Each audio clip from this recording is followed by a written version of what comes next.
各位朋友，歡迎大家嚟到呢就係2010年9月5號城市論壇廣播30年，2010年第一次嘅新場景嘅廣播。咁就希望大家呢繼續本住過去30年自由平台、自由發聲嘅一個咁嘅精神參與城市論壇。30年來啦，香港嘅言論平台自由氣氛係增加抑或減少咗呢？今日我哋係請到4位台上嘉賓，就住議題言論平台30載自由氣氛創新天，同我哋傾一傾，我哋過去走過啲咩路，今後會走啲咩路，遇到啲乜嘢可能嘅障礙困難，要點樣去克服？喺我左手邊嘅係全國政協委員劉夢熊先生，歡迎你；旁邊嘅係劉銳紹先生，時事評論員，歡迎你；仲有係陳健民教授，香港中文大學社會學系教授，歡迎你教授；仲有係麥燕庭小姐，係香港記者協會主席。仲有喺我右手邊旁邊嘅係曾璧山中學嘅老師同埋同學，歡迎大家。2010年30年嘅城市論壇第一次參與，希望以後繼續支持。好啦，題目講咗，拋出第一個問題先。好多研究調查，包括大學裏邊嘅調查，即係記者協會相關嘅調查，都覺得香港嘅言論近期有所收窄。呢一個根據乜嘢嚟講係咪事實呢？麥燕庭。我諗呢個係已經係無可爭議嘅事實啦。正如你頭先所講，記協喺07年嘅時候做過嘅調查已經發現呢，就係近60%嘅新聞從業員呢，就認為香港而家嘅新聞自由呢，係比回歸嘅時候呢係有所倒退。當呢個新聞自由倒退嘅時候呢，言論自由呢係必定會受到影響而有所收窄嘅。咁我睇到呢喺07年之後呢，嗰個言論收窄嗰個情況呢，其實係冇改善到，反而呢係逐漸即係收緊咗。我諗就算喺最近即係1-2個禮拜，大家聽到都唔同嘅例子啦，包括就係港台嘅頭條新聞嘅主持嘅可能俾即係曾經有人想替換啦，甚至係話信報嘅一個專欄作家寫咗16年啦，都俾人哋突然間就更換咗咁。咁我諗大家都見得到呢嗰個情況呢係越嚟越嚴重嘅。咁如果你話根據新聞界嗰個調查嚟睇得到呢個原因喺邊度呢？咁其實即係我諗係因為大家睇到個中央政府嗰個喺隔離嘅，咁所以大部分話即係自我審查嗰個情況呢，係因為同中央政府佢哋估中央政府可能覺得敏感或者係即係可能會認為負面嘅消息有關啦。其次都係同自己嘅僱主一國兩制發揮唔到作用，你意思係？好明顯嗰個淡水，即係嗰個所謂井水河水嗰條界呢，其實係好難分嘅。大家都知道水一定係無處不在，佢喺地底佢會周圍走，亦都會周圍滲透，咁會逐漸都會影響到嘅。呢個呢係無可避免，所以我哋都成日都講話香港嘅言論自由要維持呢，我哋一定要同大陸嗰個言論自由呢係互相呼應。當內地嗰個言論自由係即係有所擴張嘅時候呢，我哋應該係予以支持，甚至係鼓勵嚟到呢係互相支持。我覺得呢個係好重要。劉夢熊，你作為全國政協委員，剛才麥燕庭所講到即係河水井水到處無處不在即係有時你影響我影響你嘅情況，你喺北京嘅角度睇，會唔會發現到有不同嘅睇法？香港嘅言論自由係唔係倒退緊呢？各位，呢一張呢就係我個人嘅名片。收下我認為作為一國兩制嘅香港嘅城市名片，就係城市論壇呢個節目。呢個正式係言論自由嘅象徵。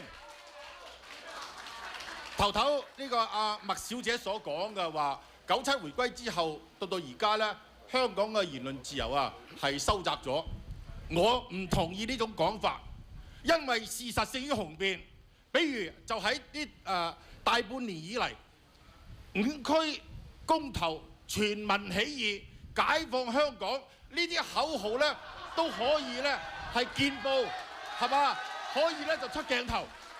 但係嗌呢啲口號嘅人、策劃呢啲運動嘅人，有冇邊個被追究呢？冇，因為言論自由。又比如舊年嘅10月14號，曾蔭權特首嘅施政報告出台之後，香港2份大報頭版全版連續轟足呢個15日。咁請問裏邊佢哋有冇被追究？有冇被壓制呢？冇。呢個就係言論自由。一係由於基本法規定咗我哋香港係有呢個言論自由，中央呢係恪守呢個原則。二呢，我哋香港人裏邊對言論自由新聞自由咧非常之重視，係我哋核心嘅價值，係嘛？03年啊，因為驚住23條立法影響我哋言論自由，50萬人上街遊行就係一個例證。第三啦，俗語講人做事天在看，而家咧係港做事台在看。如果喺一國兩制嘅香港冇言論自由嘅話，仲講乜嘢兩岸和平統一啦？唔使提㗎啦。咁啊，但係你話香港電台嘅城市論壇就係一個標誌嚇。喂，但係香港嘅傳媒又唔係淨止城市論壇㗎，咁其他傳媒有冇受到相關嘅干擾咧？我哋隔離台就前幾年好多嘢㗎喎。唔係，其實我覺得裏邊，我覺得最重要一樣嘢就唔係睇話某一種嘅語言可以發表，或者某一種嘅言論可以發表，而係所有嘅言論都應該係可以無懼咁樣去發表。而家個問題就係有啲嘢係自我審查咗，見唔到、聽唔到。嗱，你講個自我審查啦，喺我嘅立場上，比如我講我自己啦，我係全國政協委員，亦都係香港特區政府策略發展委員會嘅委員。但係我最近裏邊都有寫文章質問裏邊咧大陸有啲警察公安啊，你哋究竟係人民警察還係法西斯暴徒？一樣裏邊嚟講係咁可以去即係出入大陸係嘛？阿劉生，我諗我頭先講得好清楚，唔係話某一個人，譬如你哋成日都會舉啲例子，就話李柱銘某啲嘢可以講得到，譬如劉慧卿有啲嘢可以講到。呢個唔係話我哋只係講某一啲嘢可以講到，而係應該係所有嘢都應該係可以無懼咁樣去表達。而家個實際情況就係有人會因應到一啲其他嘅考慮，包括經濟啊、政治嘅原因咧，而係冇講到。嗰啲《蘋果日報》話咩天滅中共啊，向北京説不都照樣可以出街啦，仲唔係言論自由？好，我哋俾阿教授由社會學嘅角度睇睇呢個問題好嗎？香港言論自由有幾好呢？咁樣如果喺好多嘅國際排名裏邊咧，講香港個經濟自由咧，我哋成日排到好前嘅。但係究竟如果我哋睇嗰個言論自由，我哋喺國際嘅排名係點呢？喺國際上面咧比較出名話有權威咧，有叫做 Freedom House， 即係言論，即係叫做所謂自由之家嘅一個研究嘅。全世界196個國家啦，香港其實言論自由咧只係排喺73嘅啫。咁咧我哋甚至係喺2008年一個好特別嘅轉變咧，就係由以前咧我哋係被評為一個自由嘅言論自由區啦，係08年之後咧就評咗作為部分嘅自由區嘅啫。咁緊跌咗入去嚇。咁點解會咁樣呢？咁樣你又睇一睇佢哋點樣評價個地方嘅所謂言論自由嘅問題。佢哋會睇幾個方面嘅，3個方面嘅。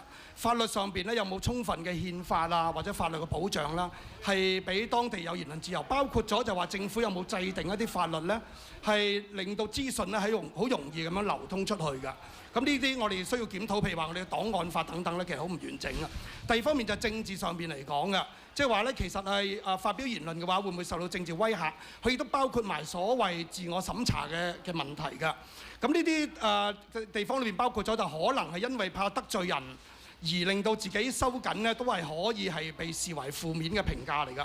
第三個咧就係經濟上邊嘅，就話咧究竟要去到辦一間電台或者開個電視台嘅話，究竟嗰個門檻有幾高嘅？容唔容易進入一個即係廣播呢個行業裏邊咧？呢啲都被考慮。